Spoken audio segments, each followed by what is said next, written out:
Okay, so picture this. You're in the hospital, right? A place where you're supposed to be getting better, and the person taking care of you, your nurse, is actually trying to kill you. Yeah, it's a pretty scary thought, isn't it? Yeah, that's the reality we're going to face today as we take a deep dive into the story of Niels Högel. He was a German nurse who became one of the most prolific serial killers in history. It's definitely a case that makes you think you know about the darker side of human nature, how someone in a position of trust could do something so horrible. And the thing is, he doesn't fit the usual profile of a serial killer, right? He wasn't driven by like rage or sadism, at least from what I gathered reading through Niels Högel, the Angel of Death. Yeah, you hit the nail on the head. His motive was it's something else entirely. It was this twisted desire to be seen as a hero, a Yeah, savior. like a hero complex almost. Exactly. He's just what we call a hero killer, someone who creates these emergencies so they can jump in and save the day. It's all about feeding their ego, needing that attention and admiration. So he was playing God, basically orchestrating these life or death situations to feel powerful and in control. Exactly. And the really scary part is how he did it. He used his medical knowledge to inject patients with heart medications that would cause cardiac arrest. And these weren't some obscure poisons, right? Nope. These are everyday drugs you'd find in any hospital. Agmaline, sotalol, lidocaine, used to treat heart conditions, but in his hands, they became deadly weapons. So his medical knowledge was like a tool. It allowed him to operate undetected. Precisely, he knew the dosages, the effects, how long it would take for the drugs to work. He could create a crisis, then step in. Sometimes he'd even be able to resuscitate the patient and get praise for it. Quick thinking, they'd say. But of course, a lot of the time, his little heroic efforts failed and people died. Yeah, and those deaths were just brushed aside. It's crazy to think that the hospital became his stage, a place where he could perform these twisted acts. It really is, and it begs the question, how did this go on for so long? We're talking multiple hospitals, years of this going on, potentially hundreds of victims. You'd think someone would have noticed something, right? Some red flags popping up. Oh, there were red flags, for sure. Colleagues noticed that there were more deaths during his shifts. But nobody did anything. Well, they didn't do enough. Concerns weren't properly investigated in one hospital. They actually just encouraged him to leave rather than look into it. So a mixture of negligence, maybe not wanting to believe a nurse could do such a thing, and possibly even trying to protect the hospital's reputation. It was probably a bit of everything back then. Mm-hmm. The idea of a serial killer in the medical field wasn't really on people's radar. Right. There was this inherent trust in medical professionals. Nobody wanted to believe that someone like Högel could exist. Exactly. It's like they were looking for a monster in the shadows when the monster was right there in front of them, dressed in scrubs. So how did it all come crashing down? Someone must have finally put the pieces together. It was a fellow nurse at Delmenhorst Hospital. She saw Högel acting suspiciously around a patient found used syringes and medication that wasn't authorized. So she's the real hero of the story. You could say that if she hadn't spoken up, who knows how long it would have continued. It's amazing how one person's courage can make such a difference. But I bet even then it took a while to grasp the full extent of what he had done. Oh, absolutely. As the investigation went on, they started exhuming bodies, doing toxicology reports, and the numbers just kept rising. Yeah. It became clear that this was far worse than anyone had imagined. And that brings us to the question of how these hospitals were run in the first place. I mean, what were these systemic failures that allowed this to happen? Well, when we talk about systemic failures, we're talking about a whole range of things, from poor communication to rigid hierarchies that discourage people from speaking up. So basically a system where information wasn't shared and people were afraid to question authority. Exactly. And unfortunately, Högel was able to exploit those weaknesses. He moved from hospital to hospital, leaving a trail of victims in his wake because the system simply wasn't equipped to stop him.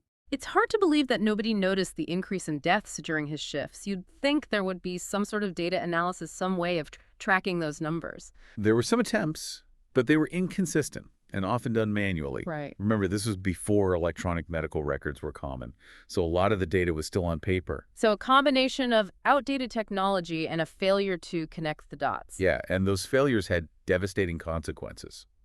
If those hospitals had been more proactive about monitoring patient deaths and encouraging communication between staff, it's possible that Högel's killing spree could have been stopped much sooner. It's a scary thought, isn't it, that even in places dedicated to healing, there can be these blind spots that allow evil to thrive. It is, and it's something we need to be aware of.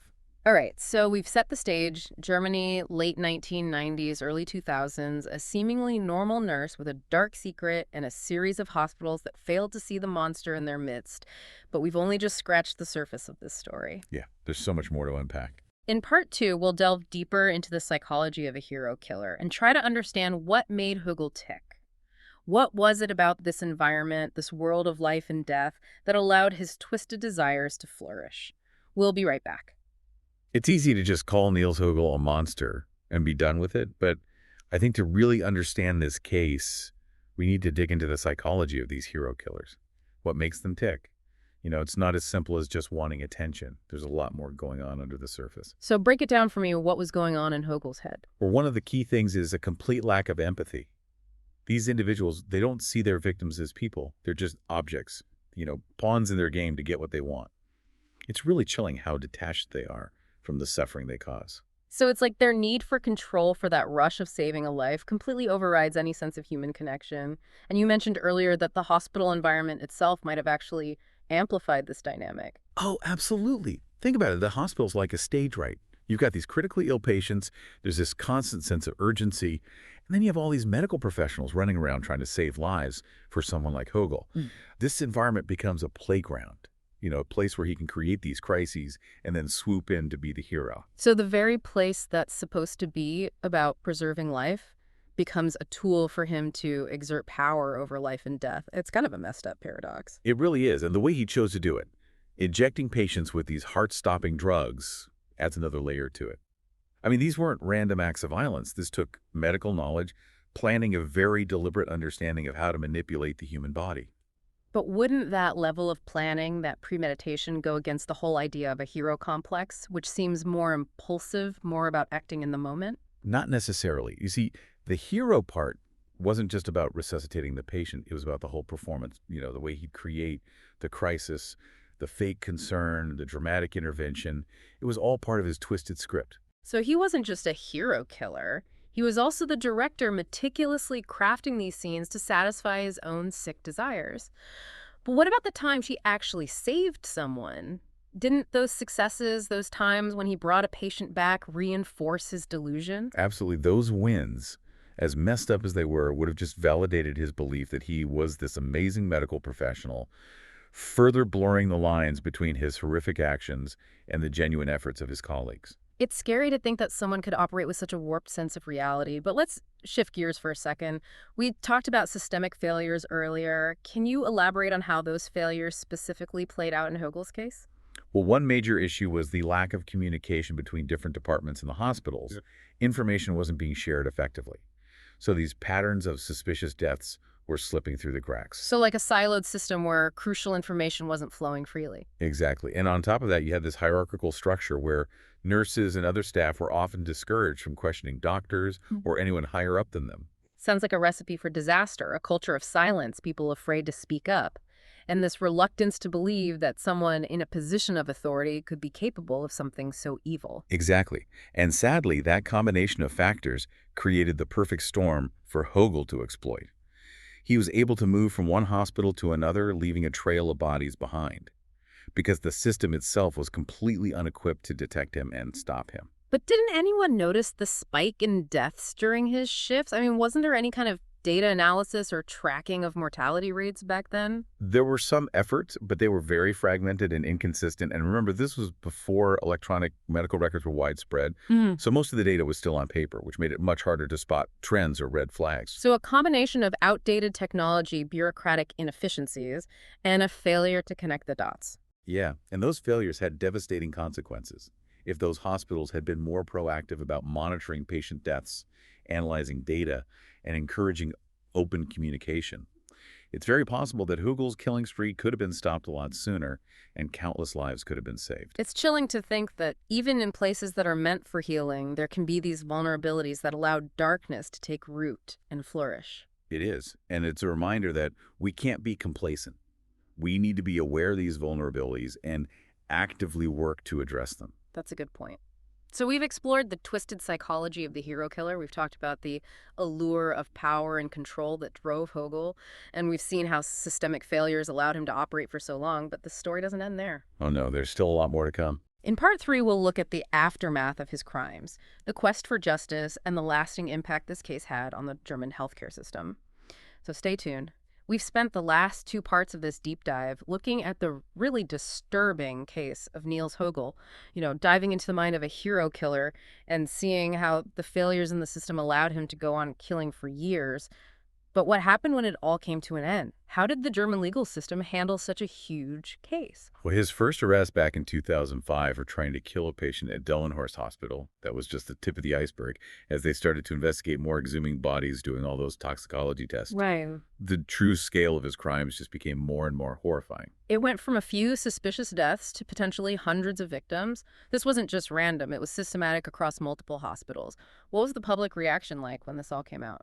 Oh, there was a massive wave of shock and outrage, not just in Germany, but around the world. People were just horrified that someone who was supposed to be caring for people could do something so evil. There were demands for answers. The media was all over it, every little detail of the investigation, and the trial was being analyzed and debated. I can't even imagine what the families of the victims were going through, finding out that their loved ones had been murdered by the very person they trusted to care for them. Did the legal process provide them any kind of closure or peace?